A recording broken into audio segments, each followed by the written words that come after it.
नमस्कार, मैं डॉक्टर रजनी मीना। आज की कक्षा बीए पार्ट फाइनल ईयर के पॉलिटिकल साइंस के विद्यार्थियों के लिए रखी गई है और आज हमारे अध्ययन का विषय है शीत युद्ध के विस्तार का तृतीय चरण, जिसकी कालावधि 1953 से लेकर 1958 तक रही।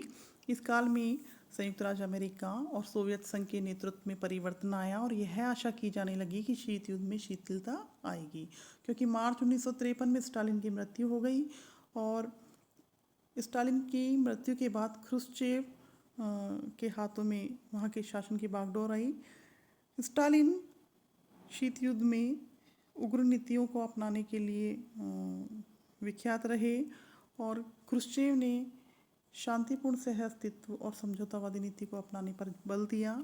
दूसरी तरफ संयुक्त राज्य अमेरिका में ट्रूमैन के स्थान पर जनरल आइजनहावर अमेरिका के राष्ट्रपति बने और शीत युद्ध के उन्नायक के रूप में ट्रूमैन को जाना जाता था, क्योंकि उनकी नीतियां भी शीत युद्ध के उग्र रूप को बढ़ाने में सहायक रही। इस प्रकार से आशा की जाने लगी कि जैसे ही अमेरिका और यूएसएसआर के नेतृत्व में परिवर्तन आया तो शीत युद्ध में शिथिलता उत्पन्न होगी। इस काल के प्रमुख घटना चक्र के बारे में अब हम चर्चा करेंगे। पहला है सोवियत संघ द्वारा आणविक परीक्षण। अगस्त 1953 में सोवियत संघ द्वारा प्रथम आणविक परीक्षण किया गया। इससे अमेरिका को शंका उत्पन्न हुई। वहीं दूसरी ओर निशस्त्रीकरण को दोनों पक्ष आवश्यक समझने लगे। हिंद चीन का प्रश्न भी इसमें प्रमुख मुद्दा रहा, क्योंकि फ्रांसीसी साम्राज्य के विरुद्ध हिंद चीन में चलने वाले संघर्ष में दोनों गुटों ने अलग अलग पक्षों का समर्थन किया। इस प्रकार हिंद चीन की जो समस्या थी उसने शीत युद्ध में वृद्धि की। सीटों का निर्माण। सीटों का प्रमुख उद्देश्य दक्षिणी पूर्वी एशिया में कम्युनिस्ट चाइना के बढ़ते हुए प्रभाव को रोकना था। 1953 में चर्चिल ने संयुक्त राज्य अमेरिका के आगे एक प्रस्ताव रखा और दक्षिणी पूर्वी एशिया के लिए नाटो जैसे एक संगठन के निर्माण की बात रखी। 8 सितंबर 1954 को सीटो संधि पर हस्ताक्षर हुए।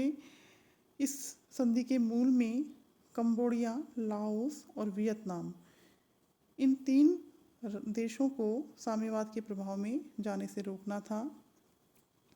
वार्सा पैक्ट का निर्माण 14 मई 1955 को सोवियत संघ और उसके साथ ही 8 देशों के बीच में हुआ। वार्सा पैक्ट जिसे कहा गया क्योंकि इसके अनुसार यदि किसी एक सदस्य पर सशस्त्र आक्रमण होता है तो अन्य देश उसकी सैनिक सहायता करेंगे। वार्सा पैक्ट नाटो का पूरा जवाब था। हंगरी में सोवियत हस्तक्षेप। 1956 में हंगरी में सोवियत हस्तक्षेप ने अंतर्राष्ट्रीय तनाव और शीत युद्ध में पर्याप्त वृद्धि की। पश्चिमी देशों ने सोवियत संघ की इस कार्रवाई की कटु आलोचना की। आइजनहावर सिद्धांत। जून 1957 में आइजनहावर सिद्धांत की घोषणा की गई। यह अमेरिका के विदेश नीति में उग्रता का प्रतीक रहा। इसमें कहा गया कि साम्यवाद की गुलामी से घिरी जनता की स्वतंत्रता के संघर्ष में अमेरिकी सहायता करेगा। अमेरिकी सीनेट ने राष्ट्रपति को अधिकार दिया कि वह विवेक से अमेरिकी सेना को मध्य पूर्व के किसी भी देश में साम्यवादी आक्रमण को रोकने के लिए भेज सकता है। इससे शीत युद्ध में भारी उग्रता आ गई। 1955 से 1958 तक पश्चिमी एशिया शीत युद्ध का भयंकर अखाड़ा बन गया। स्वेज नहर के राष्ट्रीयकरण के फलस्वरूप 1956 में मिस्र पर होने वाले एंग्लो फ्रेंच इजराइल आक्रमण की सोवियत संघ ने तीव्र निंदा की। पश्चिमी एशिया के सामरिक महत्व और तेल कूपों पर प्रभुता स्थापित करने के लिए अमेरिका और सोवियत संघ के बीच में घोर संघर्ष होता रहा।